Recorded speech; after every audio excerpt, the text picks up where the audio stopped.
Goeiemôre. Volgend lees ons twee gedeeltes saam. Twee verse uit 2 Petrus hoofstuk 1 en dan lees ons 'n paar verse uit Efesiërs hoofstuk 1. 2 Petrus 1 vers 3 en 4. Sy goddelike krag het ons immers reeds alles gegee wat ons nodig het vir 'n godvreesende lewe, deur die kennis van hom wat ons deur sy majesteit en goddelike krag geroep het. Hierdeur het hy sy kosbare en grootste beloftes reeds aan ons gegee, sodat julle deel kan kry aan die goddelike natuur, nou dat julle ontvlug het aan die verdorwenheid wat deur begeerte in die wêreld teenwoordig is. Efesiërs 1 vanaf vers 3.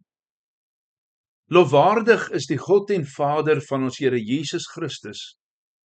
Dit is hy wat ons in Christus geseën het met elke geestelike seëning in die hemel. So het hy ons voor die grondlegging van die wêreld in hom uitgekies, sodat ons heilig en onberispelik in liefde voor hom sou wees. Nadat hy ons voorbestem het om ons deur Jesus Christus as kinders aan te neem, soos hy dit volgens sy wil goedgedink het, tot lof van die heerlikheid van sy genade, waarmee hy ons in die geliefde begenadig het. In hom het ons die bevryding deur sy bloed, die vergewing van ons oortredings uit die rykdom van sy genade, wat hy oorvloedig aan ons geskenk het, saam met alle wysheid en insig. Hy het die geheimenis van sy wil aan ons bekend gemaak, soos hy dit goedgedink en in Christus voorgenem het, om die volheid van die tye te bestuur en om alle dinge, die dinge in die hemel en die dinge op die aarde, onder een hoof in Christus saam te bring. In hom is ons ook as erfgename uitverkies, voorbestem volgens die voorneme van die een wat alles volgens sy raad en wil laat gebeur, sodat ons, wat van die begin af ons hoop op Christus gevestig het, kan bestaan tot lof van sy heerlikheid. In hom is julle, toe julle die woord van die waarheid, die evangelie van julle verlossing, gehoor en tot geloof gekom het, verseël met die Heilige Gees wat beloof is. Die Gees is die waarborg van ons erfenis, om ons los te koop as God se eiendom, tot lof van sy heerlikheid. Geliefdes, daar is baie skrifgedeeltes wat die gelowige se bevoorregte posisie beskryf. Voorreg, of om bevoorreg te wees of was, het in ons dag en tyd iets van 'n vuil woord geword. Maar dit behoort nie te wees nie. Weet jy, ons verdien nie God se guns nie. Maar deur sy genade en op grond en as gevolg van Christus se werk, besit ons elke geestelike seën in die hemele. Petrus beskryf dit as alles wat betrekking het op lewe en op godsvrug. Hy kom vertel ons dat ons geroep is tot die heerlikheid of tot die heerlikheid en uitnemendheid van God.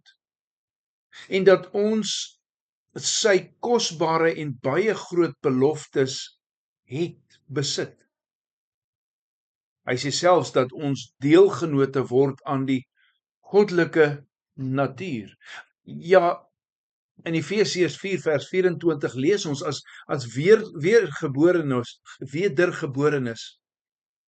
word die beeld van God in die volle sin in ons harte herstel. Ons word meer en meer soos die Here Jesus gemaak. Paulus kom leer dit vir die kerk in Rome. Ons is aangenome kinders van God en eendag sal die Here Jesus ons huis toe neem na die plek wat hy vir ons voorberei het. Ja, dit is verstommend. Ons moet in lofsang uitbars terwyl ons hierdie realiteite oordink. waarom dit so noodsaaklik, waarom dit so belangrik is alles wat in 2 Petrus volg, dit wat ons van môre af meer gaan aangaan. Petrus is hier op die punt om die harde werk van die Christelike lewe te beskryf.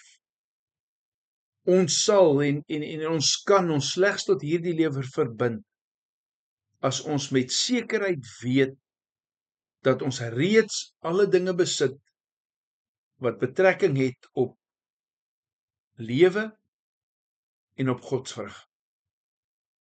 En weet jy, ons besit reeds alle dinge, alles wat ons nodig het vir ons lewe en 'n lewe van godsvrug. Kom ons dank vir oggend die Here God vir elke geestelike seën. Noem elkeen van hulle soos wat jy dit in jou gedagtes sien en hoor. Want net soos ons bepaalde sondes behoort te bely, so moet ons God ook loof vir besondere seëninge. Kom ons sluit ons oë.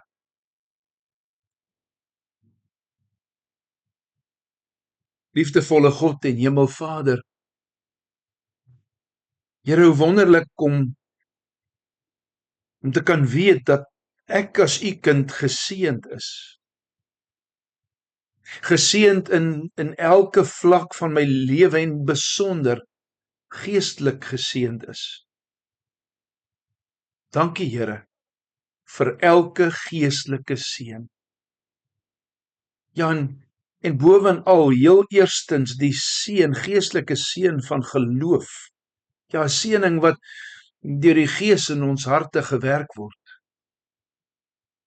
Dankie Here dat ons vanoggend kan leer, soos wat ek my sonde en my skuld moet bely, so moet ek u loof vir elke seëning in my lewe. Daarom Here, vanoggend is dit ons gebed. Ons loof en ons prys u vir seëninge so onverdiend. In Jesus naam bid ons dit.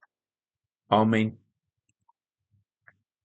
Vanoggend sing ons saam Psalm 25, die eerste en die tweede verse.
Geliefdes, vir môreoggend lees ons 2 Petrus 1 vers 5 tot 7, maar dan ook Kolossense 3 vers 1 tot 17.